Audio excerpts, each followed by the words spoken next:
quero compartilhar com vocês hoje, né, porque há muitas pessoas que perguntam e dizem assim,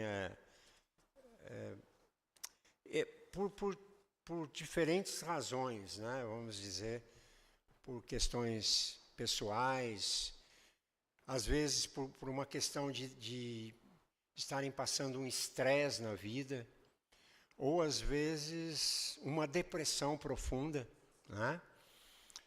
E há muitas pessoas que dizem assim, olha, será que há sentido em viver? Né? Qual a razão para viver? Há sentido para a gente continuar a vida? Vale a pena viver? Né? E é exatamente isso que eu quero refletir com você nesta manhã, né? Qual o real valor do existir?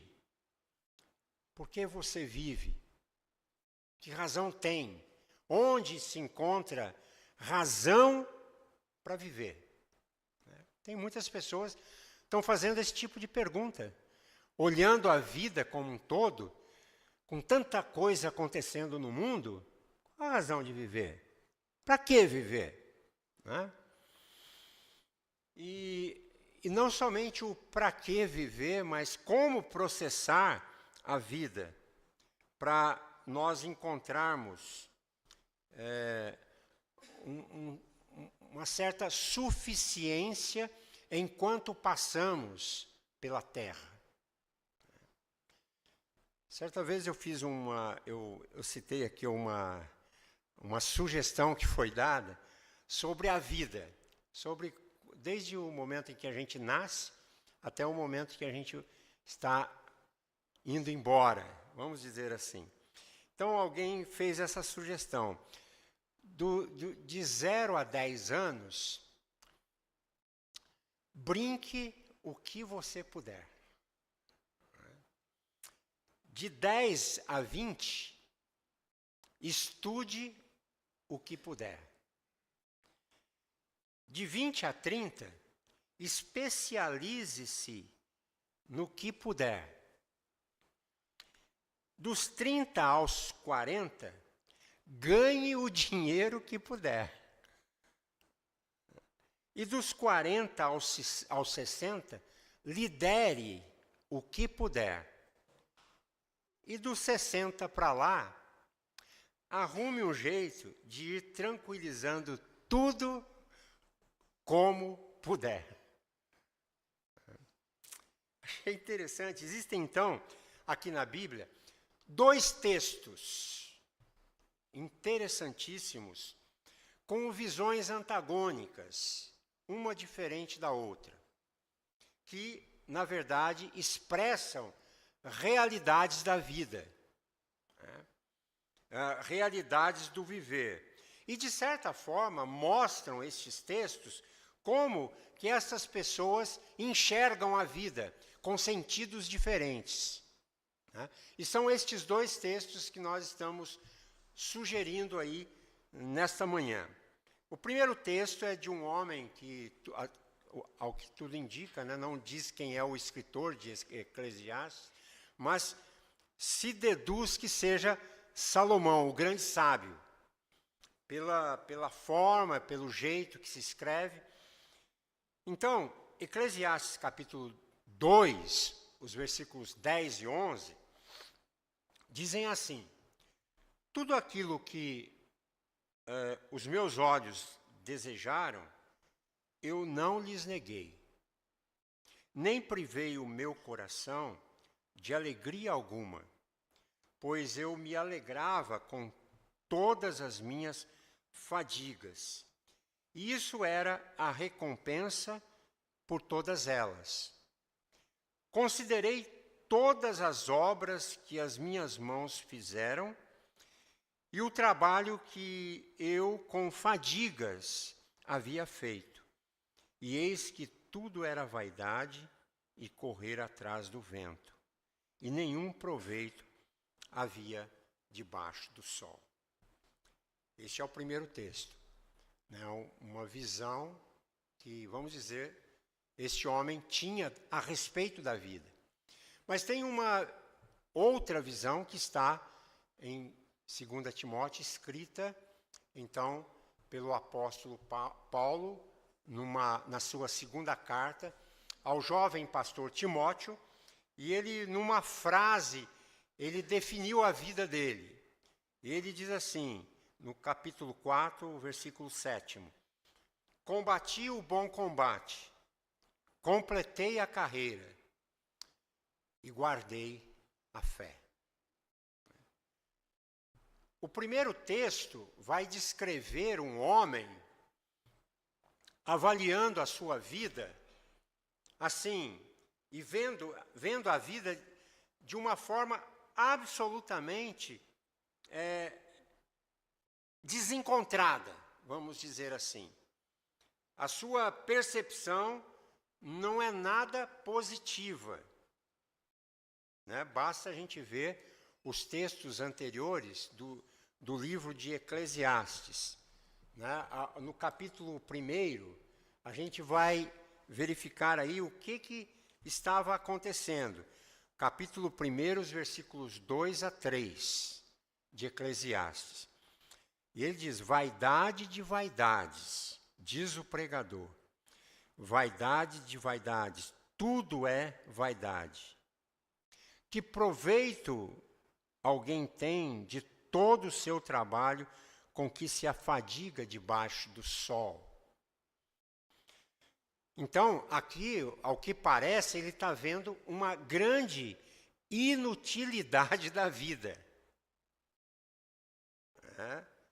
Nesta visão, ele está definindo a vida de forma pessimista.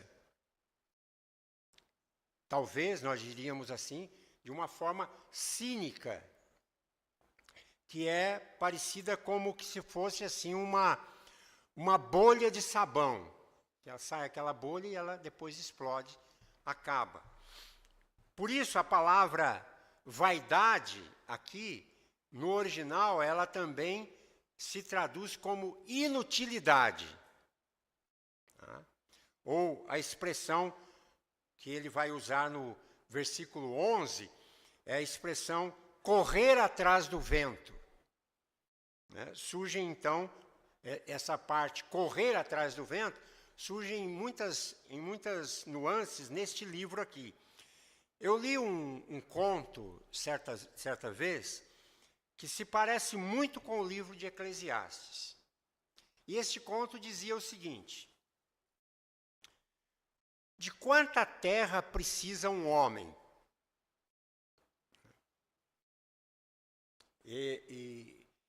Este conto foi escrito pelo famoso escritor Leon Tolstói. De quanta terra precisa um homem? E ele narra a história de um homem que foi para uma região onde as pessoas podiam adquirir quanta terra pudessem percorrer, né? Entre o nascer do sol e o pôr do sol, no mesmo dia. Desde que eles voltassem ao ponto de partida antes do escurecer. Então, tudo que eles pudessem adquirir, eles tinham que percorrer, mas voltar antes do escurecer. O problema era que as pessoas ambiciosas iam assim muito longe, né? E sempre queriam incluir mais um lago, mais uma colina, mais um bosque, mais uma campina, e tudo que podiam abraçar para si, né? E mais um pedaço de terra, e nunca conseguiam chegar a tempo. E morriam na sua fadiga. E eram enterradas num pedaço de terra de 2 metros por 80. Que era tudo que eles precisavam. Um conto. O autor do livro de Eclesiastes, ele diz no versículo 11, considerei, na verdade, ele observa que a sua busca por um sentido, por um significado, por um valor, a vida, na visão dele, era como essa bolha de sabão que nós citamos. E no versículo 11 ele diz assim: considerei todas as obras que as minhas mãos fizeram, e o trabalho que eu com fadigas havia feito.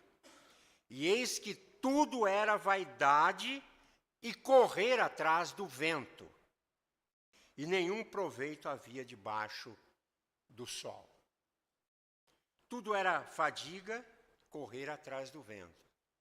Conquistas financeiras, aclamação pública, popularidade, conquistas emocionais.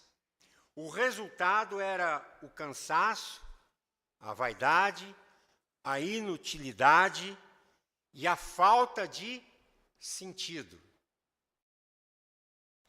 Este autor do livro de Eclesiastes, ele percebe que o vazio existencial dele, ou o vazio existencial que temos, é o anseio pelo eterno, né? Já que o próprio Deus, Ele mesmo colocou a eternidade no nosso coração. Você já parou para pensar que parece que todo mundo vai morrer, menos você? Né? Eu soube, fulano de tal morreu. Ciclano morreu. Puxa vida, mas parece que isso nunca vai acontecer com você, não é? Porque é um sentimento de eternidade que o ser humano tem. É interessante, não é? Por isso, o próprio Deus disse que Ele colocou isso no nosso coração. Se não, veja, no capítulo 3, versículo 11, Deus diz assim: Deus fez tudo formoso no seu devido tempo. Também pôs a eternidade no coração do ser humano. Olha só que interessante, né? Sem que este possa descobrir as obras que Deus fez desde o princípio até o fim. Um sentimento de eternidade. É por isso que nós, assim, precisamos de um sentido de vida que possa transcender a nossa própria história e que, de alguma maneira, nos livre de falsas esperanças que a gente vê por aí. Agora, o outro texto que nós já lemos aqui mostra a vida sob um outro aspecto. E foi escrita pelo apóstolo Paulo. E quando ele diz assim: eu combati o bom combate, completei a carreira e eu guardei a fé. Ao que parece, esse homem aqui ele está completamente diferente do outro escrito. Ele parece pleno, fazendo um testamento de sua vida e dizendo que a batalha que ele combatera tinha valido a pena. Então, eu penso que numa visão de vida, para a gente responder a pergunta a proposta deste tema de hoje, né, sentido para viver, ou há sentido em viver, então, nós precisamos pensar em uma revisão da nossa vida. Fazer uma revisão da nossa vida, e para a gente fazer isso é preciso, para a gente olhar para o nosso ser, é preciso a gente considerar o seguinte. Primeira coisa, traga o transitório para a dimensão do eterno. Traga, primeira coisa, traga o que é transitório para a dimensão daquilo que é eterno. Paulo vai dizer, então, que ele completou a carreira com fé no coração dele, e isso sugere uma pergunta bastante intrigante.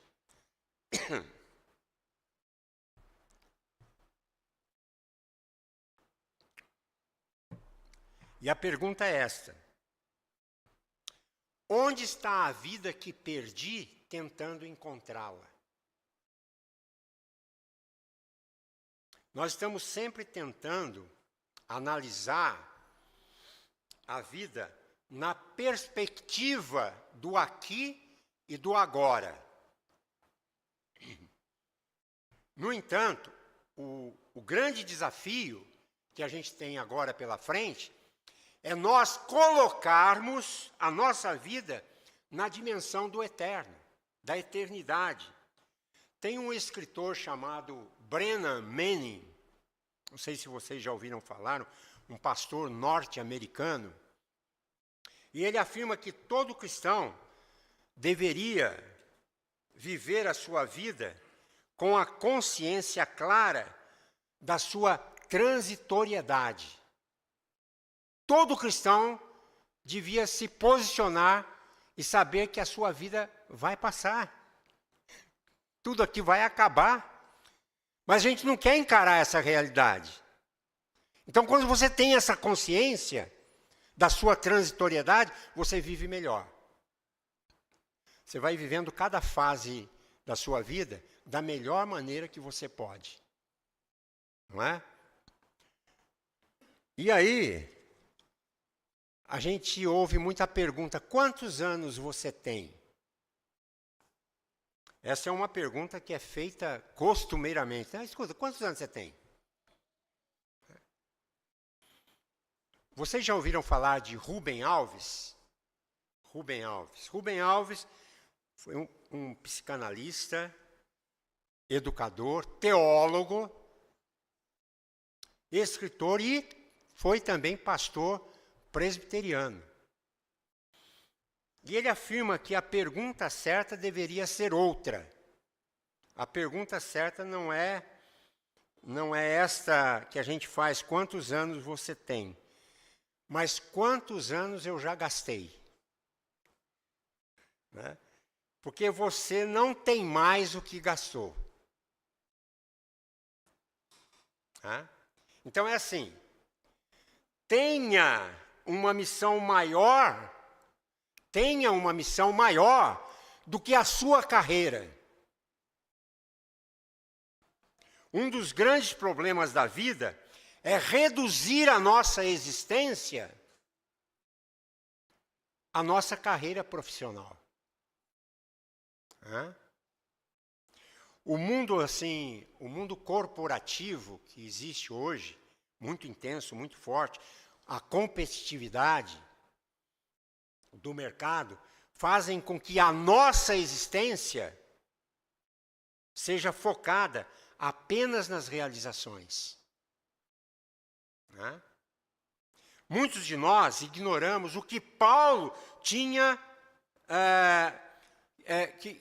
que o apóstolo Paulo, a gente não menciona muito isso, às vezes ignoramos, mas ele tinha uma carreira secular. Ele tinha uma carreira secular. Ele era o quê? Ele era o quê? Um fazedor de tendas. Ele construía tendas para vender. Né? Então, ele cuidava de uma pequena empresa e ele tinha que negociar com os fornecedores. Ele tinha que colocar no Mercado Livre, na Amazon, ele tinha que fazer, né, a sua comercialização da melhor, a sua propaganda, então fazer os orçamentos, efetuar pagamentos. Esse lado a gente não vê do apóstolo Paulo. E ele tinha o seu negócio e vivia desse negócio. Mas a sua profissão não era um fim em si mesma, mas era um meio dele poder realizar o chamado que ele tinha. Que coisa, não? A sua agenda transcendia a sua profissão. Enquanto ele trabalhava, considerava os resultados, ele olhava tudo o que ele fazia para um futuro muito maior do que aquela profissão que ele tinha. E ele, então, vivia da maneira mais eficiente que no momento que ele teve aquele encontro com Jesus. Então, eu diria assim, né, que a sua agenda profissional, ela tem que ficar abaixo daquele chamado que você tem, que Deus entregou a você. Tem que transcender a sua profissão. Você pode ser um professor, você pode ser um médico, você pode ser um empresário, você pode ser um advogado, um pintor, um político, um administrador, um comerciante, um balconista. Mas você tem que entender que o seu grande chamado diante de Deus não é para fazer, mas é para ser. Ser. Deus quer que você reporte ao sentido, o sentido maior da tua vida, que é reconhecer a Deus em todos os seus caminhos, que é usar a tua vida para que o nome de Deus seja glorificado e reconhecido enquanto você passa por este mundo. O nome de Deus seja reconhecido por todos através de você. Você existe para quê? Para que você existe? Né? Segundo as nossas confissões aí, e segundo a palavra de Deus, vivemos para a glória de Deus. E para desfrutar da presença de Deus. Então anote aí, eu quero fazer menção aqui de 3 fatores decisivos para a gente adquirir esse sentido maior de viver, para viver, que né, quando você encontra o sentido maior, você encontrou uma forma do Deus que você crê ser glorificado e ser reconhecido através da sua vida. Né? E o primeiro fator para que Deus possa ser reconhecido é você ter uma vida, sabe do quê? De oração. Você é alguém que gosta de orar? Porque a gente gosta de muita coisa nessa vida. A gente gosta de cuidar da saúde, a gente tem horários rígidos com as nossas atividades físicas, né? Temos horário para... E às vezes, quando não podemos fazer... Tem gente que gosta de fazer os seus exercícios numa caminhada, numa corrida. Aí, quando não dá, não, vou fazer indoor. Ele procura um lugar fechado, mas ele não vai deixar de fazer aquilo. Então, você tem um horário para ir para o trabalho, você tem um horário para os seus compromissos sociais, você tem um horário para resolver aquelas questões tantas que você deseja que aconteça na sua vida, você tem um horário para ir na direção das suas realizações pessoais, e tudo procede, tudo é justo, tudo é certo, mas é necessário que, assim como você é aplicado em tudo que você faz para você, você também ser aplicado naquilo que Deus deseja que você faça. E uma dessas coisas é você ser um homem, uma mulher, um jovem, um adolescente, uma criança que gosta de orar. Orar antes de sair de casa, orar quando está no trabalho, orar quando está na rua, orar em todos os momentos da vida, porque pela oração nós aprendemos a discernir o mover de Deus na nossa vida. Muitos pensam que a oração, quando a gente ora, a gente vai mudar a opinião de Deus. Não.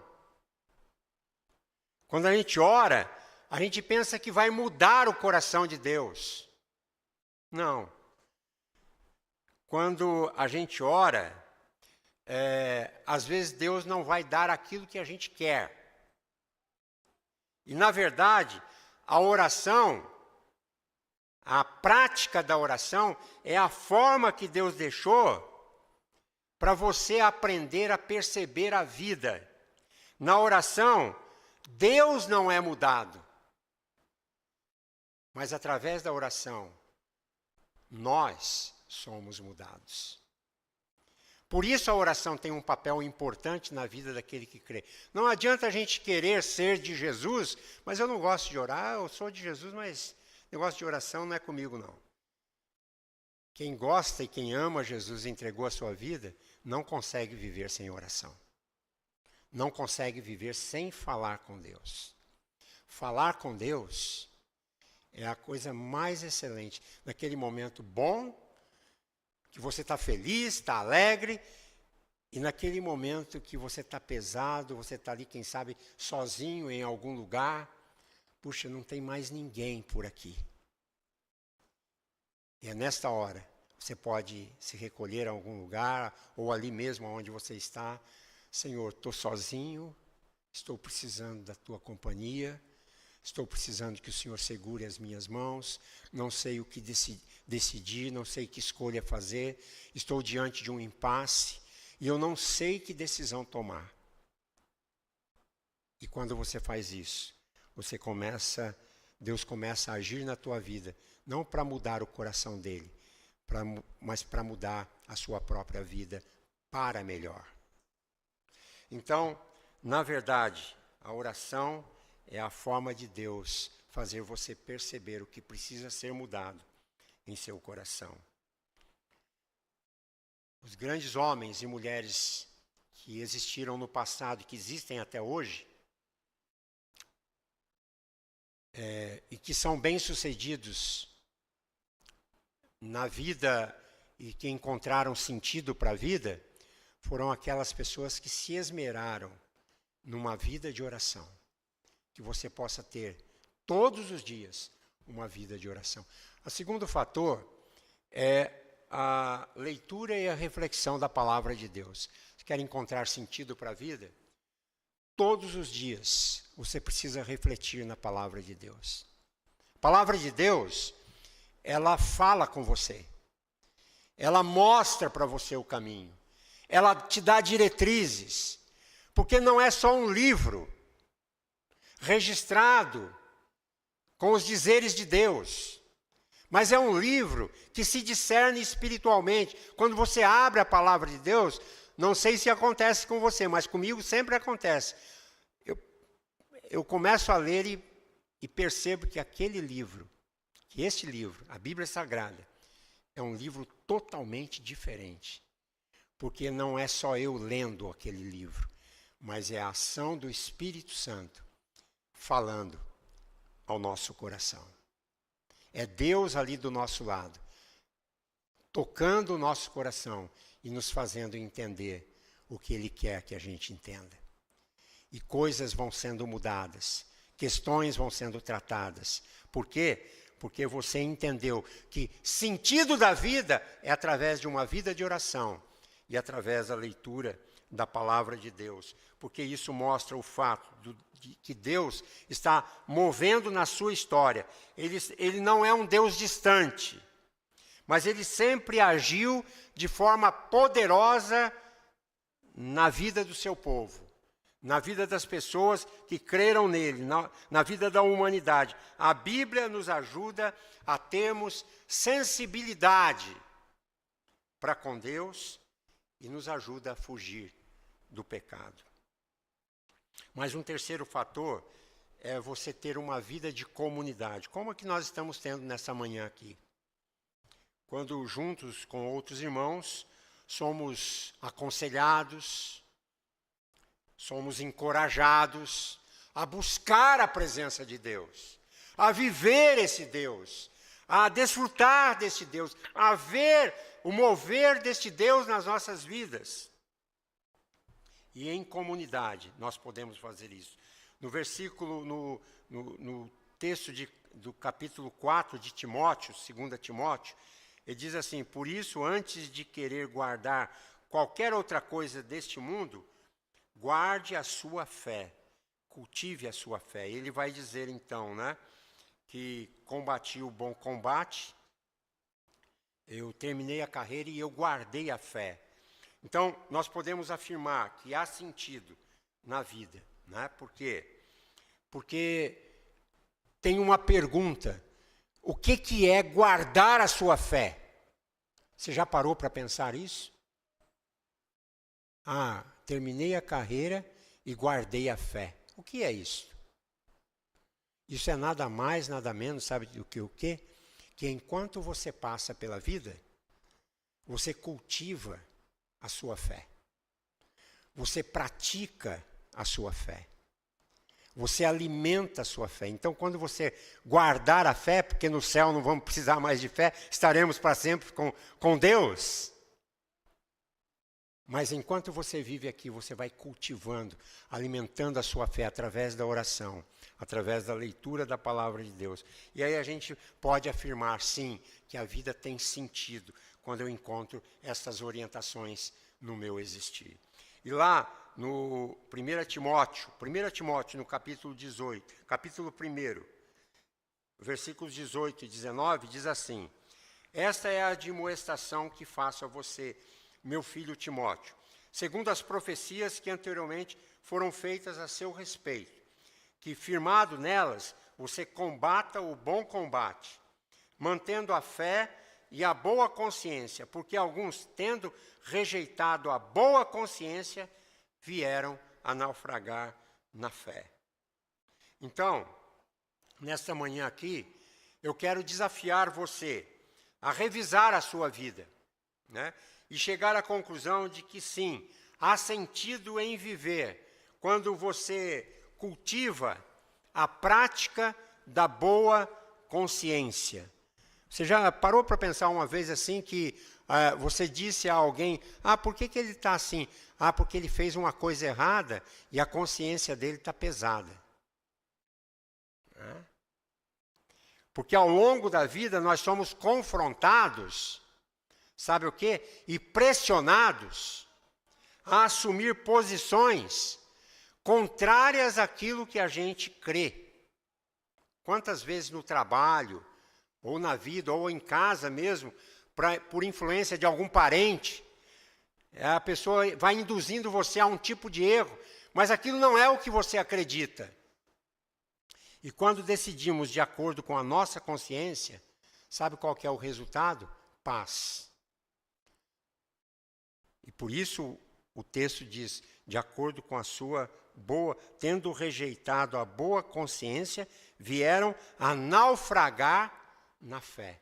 Quando você rejeita a tua boa consciência, você perde o sentido da vida. Então, quando a gente decide de acordo com a nossa consciência, nós temos paz.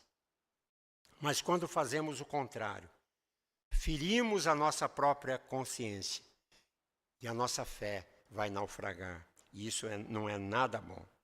Martinho Lutero, ele diante do imperador Carlos V, em abril de 1521, ele foi convidado a se retratar diante das posições que ele tinha assumido, das orientações bíblicas que ele estava aprendendo, a voltar atrás, a negar a sua fé.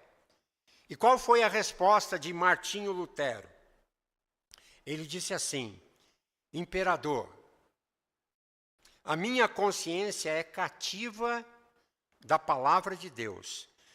Não posso e nem me retratarei de nada, pois ir contra a consciência não é certo e nem seguro. Deus me ajude. Amém. Há sentido em viver.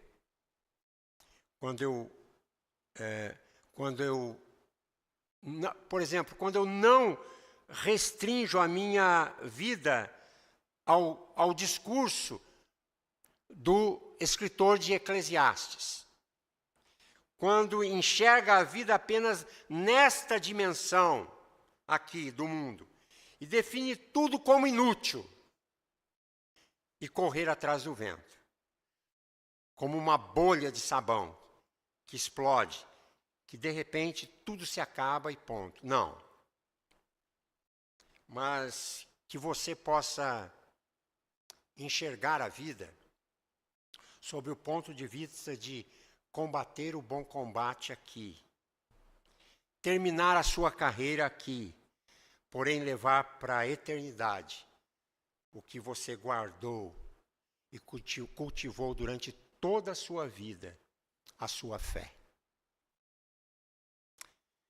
Eu quero concluir essa mensagem trazendo uma história aqui que diz o seguinte, que havia um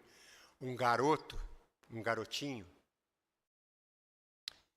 que ele ensaiou assim duramente, né, para um recital de violino. Né, de violino. Talvez você já ouviu falar essa história. Até que chegou o grande dia da apresentação dele. A sala do concerto, ele ia dar aquele recital, estava lotada. E ele, nervoso, mas bem seguro, ele pegou o violino e fez uma belíssima apresentação. No final, a plateia se levantou e o aplaudiram aquele garoto de pé. E, de repente, de uma forma assim inexplicável, aquele menino saiu correndo, chorando, e correu lá para os bastidores. O mestre de cerimônia ali correu atrás dele. E quando chegou lá, disse, olha, o que aconteceu? Você está chorando? O que houve? Está todo mundo te aplaudindo. E aquele garoto respondeu para aquele chefe de cerimônia, você viu o que aconteceu lá? Lá naquela segunda fila, aquela pessoa não me aplaudiu. E o homem replicou, mas está todo mundo, você vai ligar porque uma pessoa não te aplaudiu? E ele respondeu, você sabe quem era aquela pessoa? Aquele homem? Ele era o meu professor de violino. Moral da história. Não dá para considerar sentido de vida, da nossa vida, se não considerarmos de quem desejamos receber os aplausos. Então pense nesta vida sem os aplausos dos céus. O estilo de vida que temos não vai fazer nenhum sentido. Deus está te olhando. Viva para a glória de Deus. Viva com os pés no chão dessa terra, mas jamais tire os olhos de Deus. Deus está te olhando, viva para a glória dele. A vida é bela quando nós, assim, vivemos o estilo de vida que Deus quer que nós vivamos. Porque o que você fizer aqui neste mundo vai ecoar na eternidade. E a resposta à pergunta que fizemos, ou sim, há sentido para viver. Há sentido para viver quando nós vivemos a nossa vida em Cristo. Quem sabe hoje você que está aqui, nesta manhã, está carregando de alguma maneira um tipo de vazio de alma que não está conseguindo preencher com nada. Eu desafio você a experimentar a presença de Cristo em seu coração. E é você mesmo dizer para Ele: Senhor Jesus, ocupa a partir de hoje a minha alma, porque eu quero a partir de hoje dar sentido à minha vida. Sentido de vida só pode ser dado através de uma decisão pessoal, única e apenas tua. Ninguém pode fazer isso por você. Que nesta manhã você possa dizer: eu quero dar sentido à minha vida. Faça isso, entregue o controle da sua existência nas mãos de Deus. Deixa Ele controlar. Pare de controlar a sua própria vida. Entregue o controle da sua vida nas mãos de Deus. Comece hoje com sentido. Comece hoje a caminhar com Jesus, ouvindo as instruções dele através da sua palavra. Dê hoje sentido à vida, porque só vale a pena viver se Jesus fizer parte do seu existir. Assim, nós vamos dizer: há realmente vida além. Eu posso enxergar a vida em Cristo, isto para sempre. Por isso, fica aqui a dica: combata o bom combate, termine a sua carreira, guarde a sua fé. Nisto, você vai encontrar sentido para viver. Que Deus nos ajude e nos abençoe. Amém?